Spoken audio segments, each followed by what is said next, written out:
Hello दोस्तों, मेरे YouTube channel पर आपका स्वागत है। तो चलिए कहानी शुरू करते हैं। और कहानी अच्छी लगे तो प्लीज़ चैनल को लाइक एंड शेयर जरूर करें।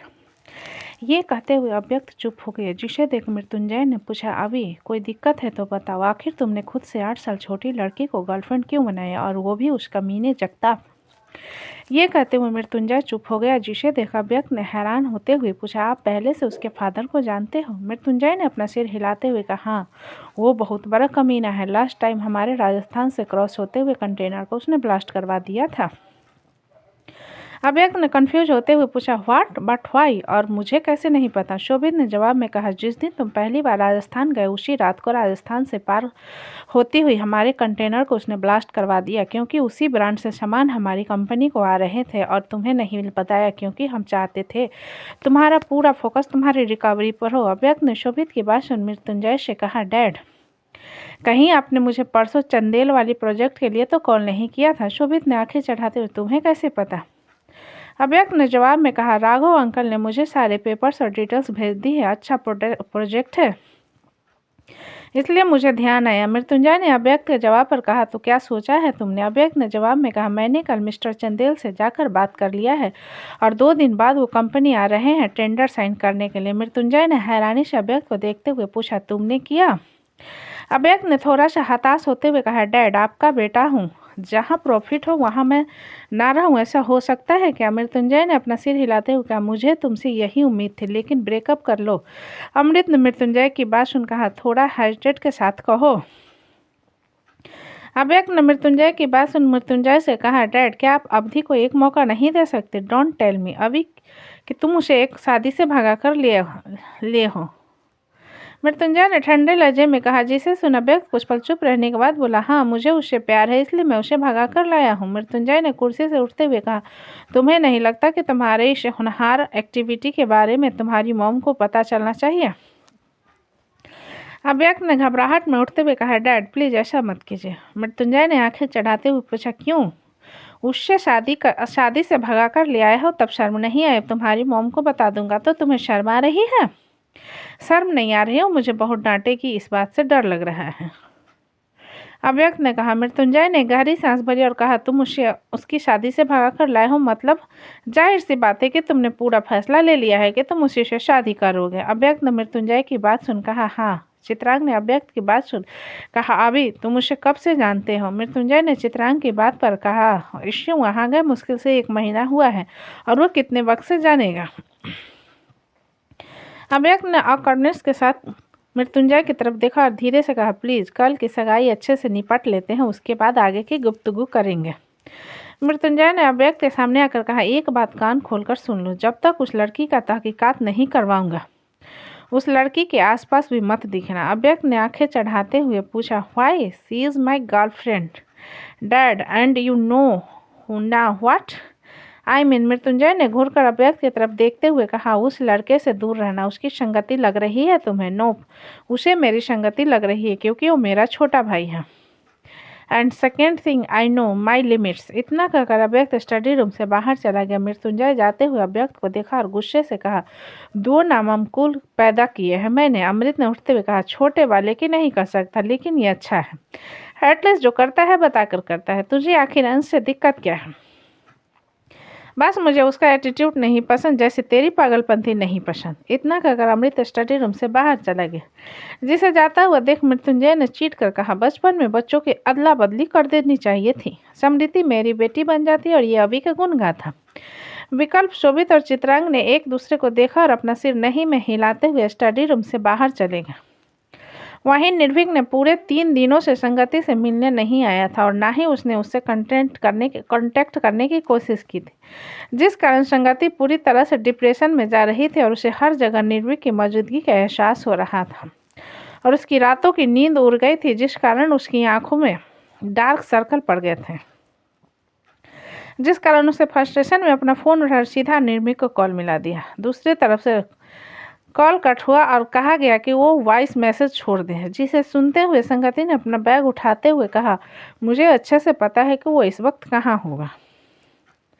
इतना कहकर संगति खन्ना बिल्ला से बाहर निर्भीक के घर जाने के लिए निकल गई। कुछ देर बाद संगति की गाड़ी आकर निर्भीक के आउट हाउस के बाहर रुकी और वो गाड़ी से बाहर निकली। वहां खड़े बॉडीगार्ड संगति को देखने लगे। संगति ने बिना उन पर ध्यान दिए अपने कदम अंदर की तरफ बढ़ा दिए। जहां एंट्रेंस पर कदम रखते हैं उसकी मुलाकात स्टालिन से हो गई, जिसे देख संगति ने पूछा, निर्भीक कहाँ है? स्टालिन ने संगति के ऊपर की तरफ इशारा कर दिया, जिसके इशारे पर संगति बैग को लिविंग हॉल के सोफे पर फेंकते हुए ऊपर की तरफ चली गई।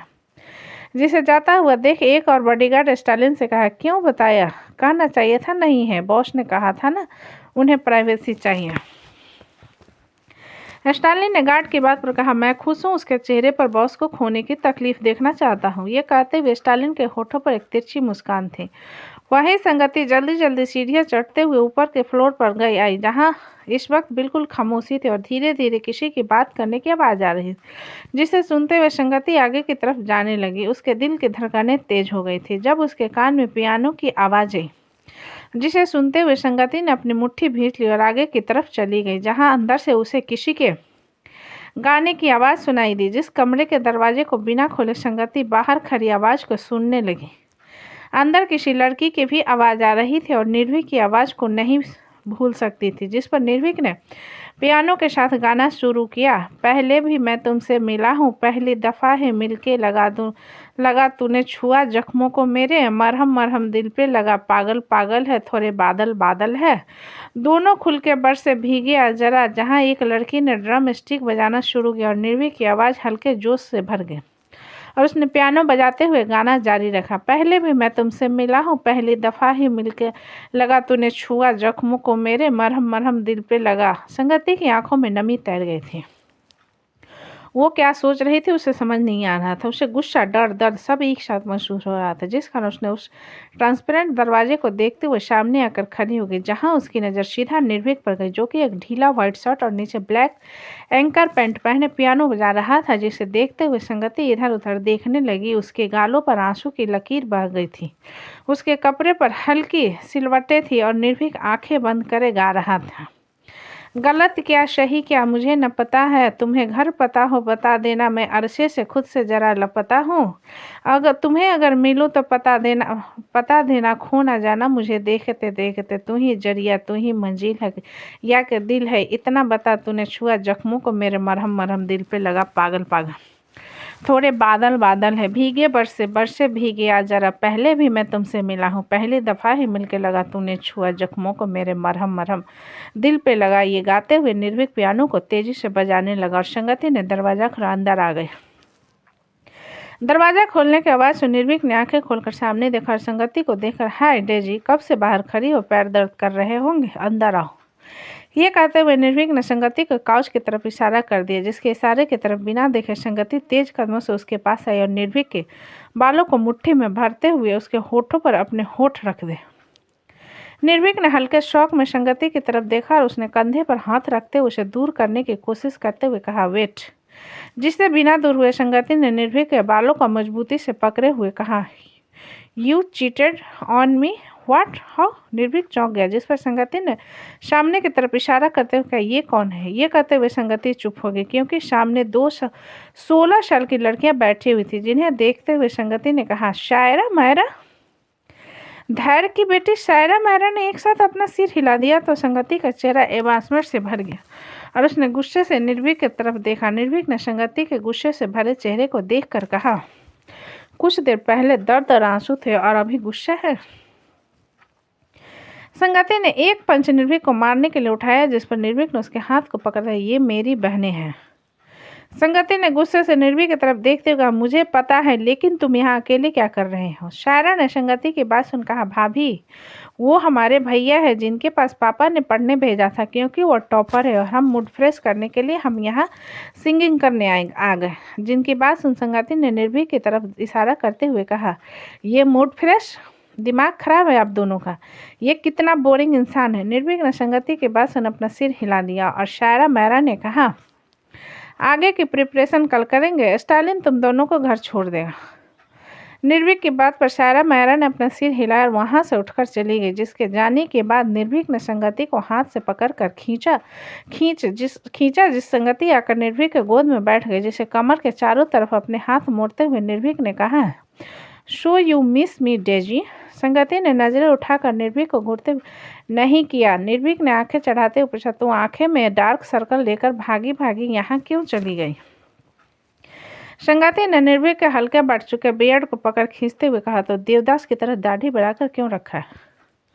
निर्भीक ने जवाब दिया, सोच रहा था कि थोड़े बियर्ड भी ट्राई करूं, क्लीन शेव बहुत कर लिया। संगति ने अपना सिर नहीं में हिलाते हुए कहा, क्लीन शेव में ज़्यादा हैंडसम लगते हो। निर्भीक ने संगति के होठों को देखते हुए कहा, डेजी सडनली मुझे किस किया जिससे जलन और खोने का डर शामिल था, क्या मैंने सही महसूस किया? निर्भीक की बात पर संगति ने आंखें चढ़ाते हुए पूछा, क्यों, साइकोलॉजी पढ़ रहे हो आजकल? आहा, आइडिया बुरा नहीं है, फिर तुम मुझे मारने के बारे में नहीं सोच पाओगे। निर्भीक ने मुस्कुराते हुए कहा। संगति ने निर्भीक को दूर किया और उठकर खड़े होते हुए कहा, ज़्यादा सोच रहे हो तो यहाँ से भागते हुए क्यों आई? 4 दिन में तुम्हें मेरी इतनी याद आई कि तुम रात में नींद में मेरी साइड को सहलाती थी। संगति अपनी बेचैनी को फ्रस्ट्रेशन के साथ निर्भीक से मिलने के लिए उसके आउट हाउस आ गई थी, जहाँ निर्भीक अपनी बहन सायरा और मायरा के साथ सिंगिंग कर रहा था और संगति ने उसे जाते हुए सुन लिया था। संगति इस वक्त निर्भीक के सामने खड़ी उसे घूरे जा रही थी, जिसे देखते हुए निर्भीक ने बड़े प्यार से कहा, तुम मुझे खोने से डरती हो? संगति ने आंखें रोल करते हुए कहा, मेरे मुंह से सुनना जरूरी है क्या? निर्भीक ने अपना सिर नहीं में हिला दिया और ब्रेन से उठते हुए पूछा, do you still want to divorce me? संगति ने बिना किसी भाव के निर्भीक को देखा और तिरछा मुस्कुरा दी, जिसे देख निर्भीक के आईब्रो सिकुड़ गए। निर्भीक के बदलते चेहरे को देख संगति ने अपना फोन निर्भीक के आगे करते हुए कहा, इसे देखो। निर्भीक ने कुछ पल संगति को देखा, फिर उसके फ़ोन को स्क्रीन की तरफ देखा और उसके हाथ से फ़ोन लेकर देखने लगा। संगति ने निर्भीक को उन सबूतों के बारे में बताया था जिन्हें उसे किसी अनजान शख्स ने भेजा था। जिन तमाम सबूतों को देखने के बाद निर्भीक ने फ़ोन संगति को देते हुए कहा, मुझे पता है। संगति ने अपनी आंखें सिकुड़ाते पूछा, what, you know the truth? Yeah I know all the truth, so why did not you apologize to my dad? निर्भीक ने जवाब में सवाल किया। If you apologize will be forgive me, वो उनकी मर्जी है कि वो तुम्हें माफ़ करेंगे या सजा देंगे। तुमने गलती की है, संगति ने ठंडे लहजे में कहा। जिसे सुन निर्भीक ने अपना सिर नहीं में हिलाते हुए जवाब दिया, आई एम सॉरी डेजी, लेकिन मैं। संगति ने अपना सिर हिलाते हुए बीच में कहा, fine. Nirbhik Sharang, I know I can not live without you and I am in love with you, but मेरा प्यार मेरे डैड के सेल्फ रिस्पेक्ट से बढ़कर है।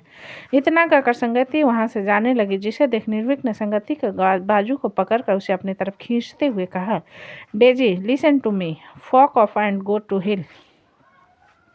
ये कहते हुए संगति ने निर्भीक को धकेल दिया और कमरे से बाहर चली गई। निर्भीक ने अपनी मुट्ठी भींचते हुए गहरी सांस के साथ अपने गले को सहलाया और जबरे भींचते हुए कमरे से बाहर निकल गया, जहां संगति तेज कदमों से सीढ़ियों की तरफ जा रही थी। जिसे देखते हुए निर्भीक पीछे से चिल्लाया, मैं तुम्हारे पीछे नहीं आ रहा हूँ, धीरे चलो।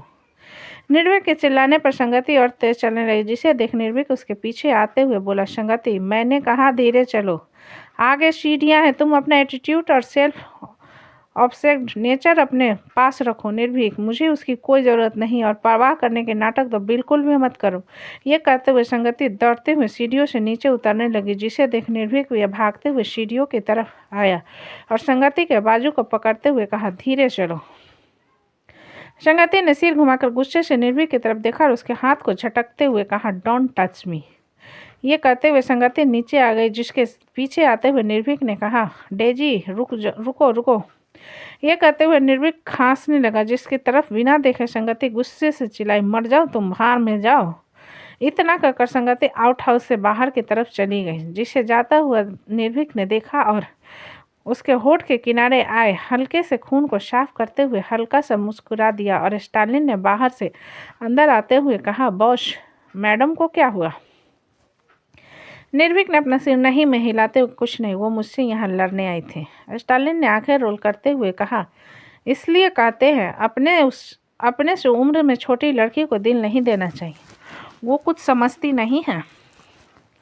निर्भीक ने तिरछी नज़र से स्टालिन को देखते हुए, तुम कुछ ज़्यादा नहीं बोलते? स्टालिन ने अपना सिर नहीं में हिलाते हुए कहा, बिल्कुल नहीं, मुझे लगा था कि मैं उन्हें हारा हुआ देखूंगा, लेकिन तुमने संगति खन्ना को हल्के में ले लिया। वो कितनी सेल्फ कॉन्फिडेंस नहीं है, उतनी डैड की बेटी है।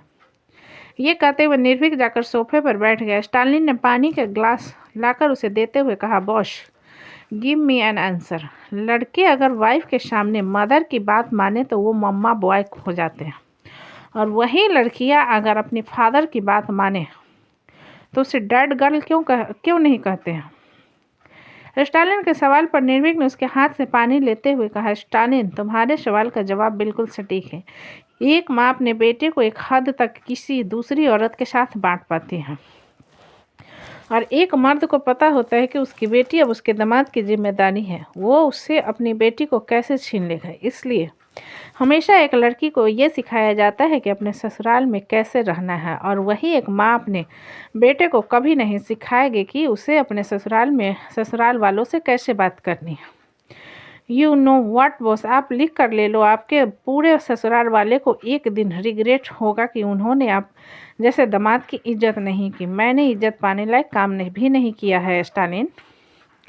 ये कहते हुए निर्भीक उठकर खड़ा हो गया और वहाँ से अपने बेडरूम की तरफ चला गया। वहीं संगति थोड़े स्पीड में गाड़ी चला रही थी जब उसके फ़ोन में एक नोटिफिकेशन ट्यून बजी। संगति ने फ़ोन निकालकर, जिसमें निर्भीक का मैसेज था, जहां लिखा था, मुझसे नाराज़ होकर अपने नाजुक पैर और हाथों को तकलीफ़ देना बंद करो, सेफ ड्राइव करो। तो दोस्तों, कहानी कैसी लगी मुझे कमेंट में, अच्छी लगे तो प्लीज़ चैनल को लाइक करें, सब्सक्राइब करें और ज़्यादा से ज़्यादा शेयर करें। कहानी को पूरा सुनने के लिए धन्यवाद।